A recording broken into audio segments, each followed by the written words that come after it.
Back with another episode of Local Roots. Hi, I'm Todd Studer. Well, I told you yesterday that we had some special interviews coming up, and yesterday I was able to go down to the Masonic Lodge in Council Bluffs and talk with several folks who are part of the first responders. This is First Responders Week, and the Masons were giving a free lunch to all the first responders that were able to make it down, so they cooked up a lot of burgers and brats, and they also arranged for some interviews. And for the rest of this week, we're going to be bringing you those interviews of folks in the area that are in the first responders field. And today, we're going to talk with Kelle Erwin of Underwood. She has been a longtime member of the Underwood Volunteer Fire Department.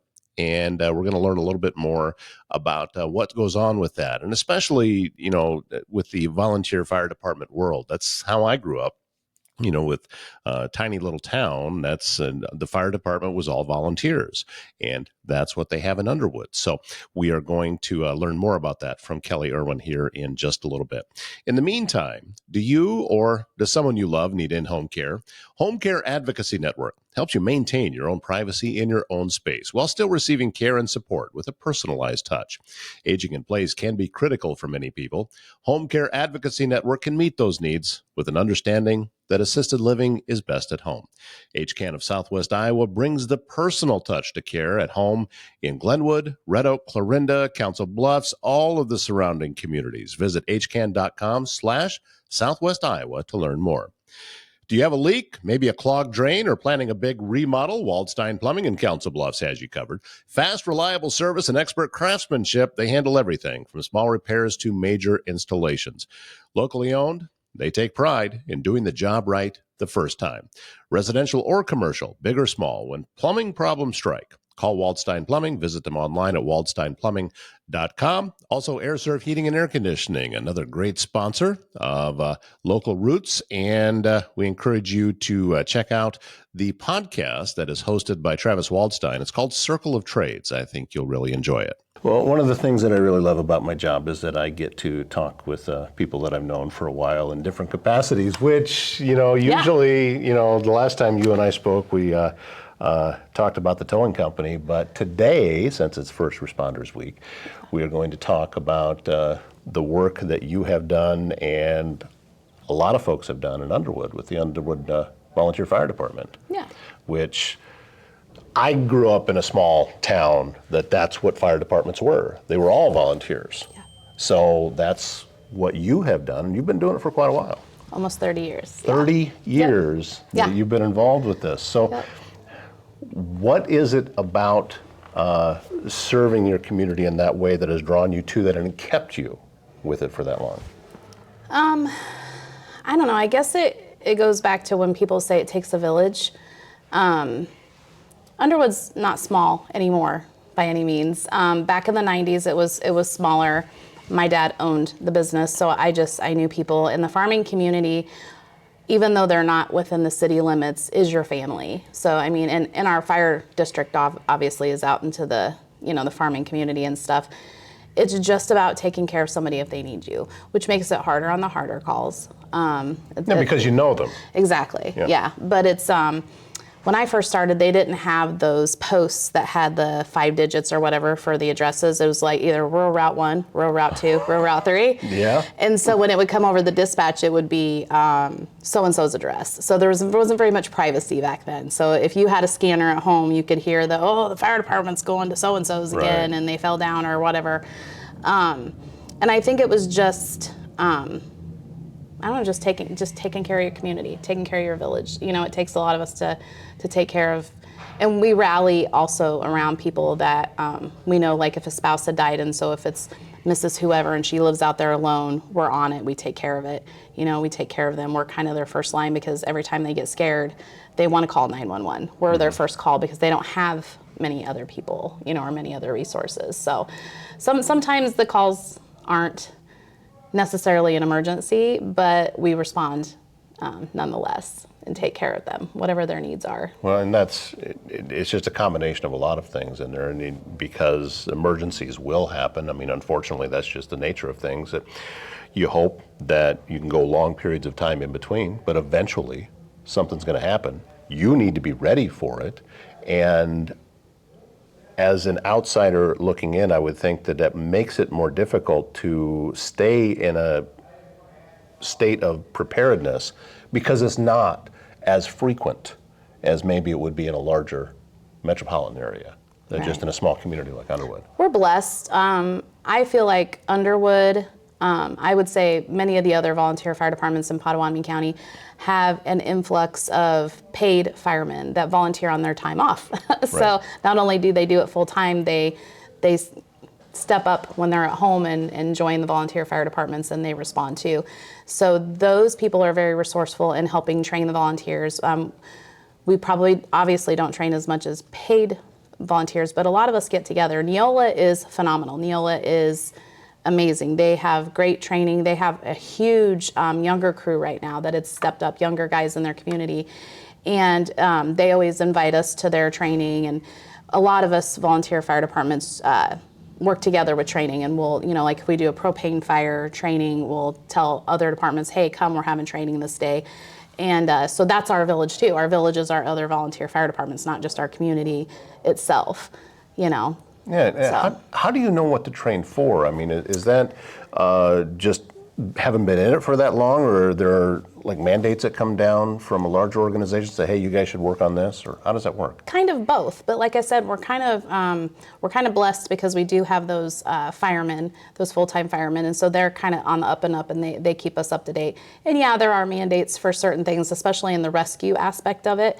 But just history, like obviously a lot of farmers use the propane, so there's been propane fires, and when you get an influx of new younger guys, you want to do some training that maybe they're not familiar with. So then the older guys, that sounds really bad, the more seasoned firemen on the department will be like, okay, well, they're new, and these are the things they really need to know. And when we get to the different seasons, that's a big deal too. So obviously, right before now, we're in May, they've done a lot of training with grass fire stuff. And some stuff you can't really do physically, so they just discuss it. They say, this is what you're going to need. This is the gear you're going to need. These are the things you're going to have to utilize. I don't know. It's mentoring. It's training. It's a brothership. I mean, you always know no matter what. Not everybody gets along, but once you get in that truck and that tone goes off, you're one team. It doesn't matter, and it's amazing. It's an amazing thing to see. I can't really describe it because I've been doing it for so long, but it's just, you have a job to do and it needs to get done. And then any indifferences are usually discussed well after the fact, have a debriefing, or, especially if there's a really bad call, we have debriefings that we need to, talk about our feelings or talk about what happened, because we have to take care of each other. That was a little harder back in the 90s. It was kind of a suck it up mentality. Sure. The generations have changed, and but we're really good now about making sure everybody's taken care of mentally, because that's a big deal. And again, I'm just gonna throw it out there. Those paid firemen are amazing. I feel like if we didn't have those paid firemen stepping up and volunteering when they're at home in their communities, we wouldn't be as strong and amazing as we are. I really do. I believe that to my core. So going back, I grew up in the 70s and 80s, and grew up in a house that obviously, every able-bodied man in town was on the volunteer fire department. That's just how it was. The way they used to reach people back then was just on a landline, and a special ring would come through, and that was, you knew that, okay, everybody needed to get down to the fire department. Later, everybody got pagers, and that was how the alert went out. How is it now? Does it go through the cell phones, or how do you reach and say, okay, we have an emergency, we need to get everybody in? Is that the technology that's used now? Pottawatomie County, yes. I still believe there are still some smaller counties in the area that do tornado sirens. And I could be wrong on that. Last I knew, I think some of the Harrison counties still did the tornado sirens. But now we have, I want to say better pagers, but that's kind of a touchy subject. We have different pagers now. Yeah. And the blessing of cell phones and smartphones, and that everybody carries one at all times, is we have an app, a couple apps. We have the app that the tones go out on, and then if we can click respond. So then dispatch knows who's responding because it's identified by our number. And then other people on the department know who's all responding. And then more recently, some of the fire chiefs have worked really hard to communicate that our pagers that we have now are not as functional as we like. They tend not to run as long on the batteries. So they had a lot of complaints. So I want to say, I think it was the guy from Oakland, but I can't remember, kind of stepped up and looked for an app that other fire departments use in other states. So we have an app called Tango Tango, and then we just put all our information on it. Well, the fire chiefs do put all our information on it, and then we can hear the radio like it's our pager. It's more clear and concise, and then it goes through your app versus the pager that can die with the battery. You know, so if you're out on a scene, as long as you have data, you can hear it pretty good, and it's real time. It's not a delay or anything. Right. So that's what we've been working with now, 2025. I can't tell you in 2026 if it'll be the same, because it does change. Yeah. At the drop of a hat. Like, we'll just get a notification, hey, all the pagers are gonna have to be, you know, updated, or all the radios have to be updated. And we do have some handhelds for the captains, the chiefs, and then the trucks. One thing that's different now than the 90s is every truck had its radio. Now we have just the handhelds in most of them. Some of them still have a radio in it, but they just kind of went to handhelds. I think it's the overhead of the financial part of it. You know, buying a big radio, installing it, and having to work on it. It's just easier to have those handhelds there that do the same thing. So How are you doing with volunteers and with members of the volunteer fire department in Underwood? I mean, is it pretty well staffed? Do you look for new volunteers to join? What is that process about? It's kind of always a slight struggle, because it's not so much people moving. It's always the same 4 or 5 people, you know, and that's kind of that way with anything that's volunteering, for the most part, because a lot of people have jobs. Daytime's always a struggle, because most people have day jobs. Nighttime's a little better. And then as far as in a whole, I would say probably the last 5 to 10 years, we could use 5 to 10 more easily, you know. But that 5 to 10 more, you have to remember, is out of that, say it's 10 people, out of those 10 people, 2 might be able to go on day calls. So, I mean, Right. you want the bodies, you want the time. It's always better to have too many people on a call. You know, somebody can always stand down or stand back. The roster, I think, going through the years, 40 would be amazing. I think we stay pretty steadfast between 20 and 30. Yeah, that's a unique problem in a small community, and especially with the proximity to Council Bluffs and Omaha that you are. A lot of these folks are working, you know, 20, 30 miles away. So if a call does come in during the daytime, they're not available. Right. You know, and that things that you, over the years, you're used to that, but from somebody on the outside, oh, that's a problem I never really thought about. But it makes sense that you need the numbers, because, you know, I don't know how many you actually need on a call to be able to handle an emergency, but especially during the daytime, that pool is going to be much, much smaller of who is still in the area. Right. There's a lot of different towns have done different things. I know one particular town has a full-time EMT. I think they do other jobs as assigned within it's through the city. We have had city employees before that could drive, or they were also on the fire department, so they were around all the time during the day that worked for the city, and then they could at least drive. If they weren't an EMT, they could drive the ambulance. So if somebody was around that was an EMT, then you can do that. A lot of it's mutual aid on the times we can't do it, you know, so Neil has picked up our slack a million times, I'm sure, you know, and vice versa. We have a paramedic and Neela doesn't, so Neela will call us for a paramedic if something's really bad, you know. And then besides that, you call Council Bluffs. I mean, that is another perk of being right on the edge of Council Bluffs with our fire district and our rescue district is we can call them. We know they're going to be there, you know, for the most part if we need it. It just, I mean, it costs, because mutual aid costs. Yeah. You know, costs the county, costs the townships and stuff, so. Well, let's talk about community support for the organization, such as we are recording this, we are at the Masonic Lodge in Council Bluffs because they're providing lunch for first responders today. You have driven down, you know, from Underwood to pick up lunch and take back to your folks.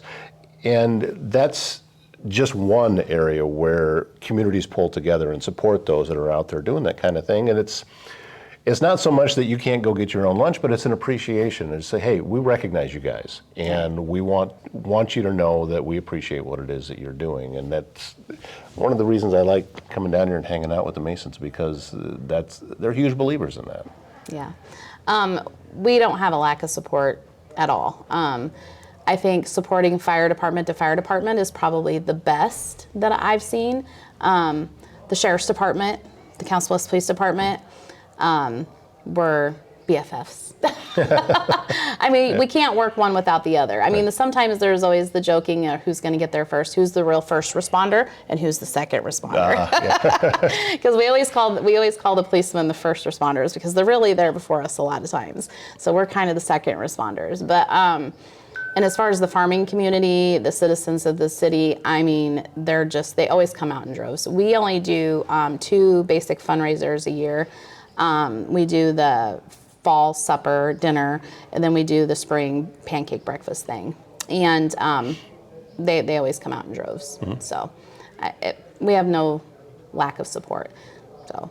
Well, I'm grateful for everything that you're doing. I'm grateful that you took some time to talk to me today, and just keep plugging at it. And that's necessary work. And as I said, even go back to when I was a little boy. I mean, it was volunteer fire departments that in all of the area of which I worked. So these are the folks that make sure that life can continue when something bad happens. Somebody has to be there. You're getting that done. So thank you for that, and enjoy your burger. Well, thank you.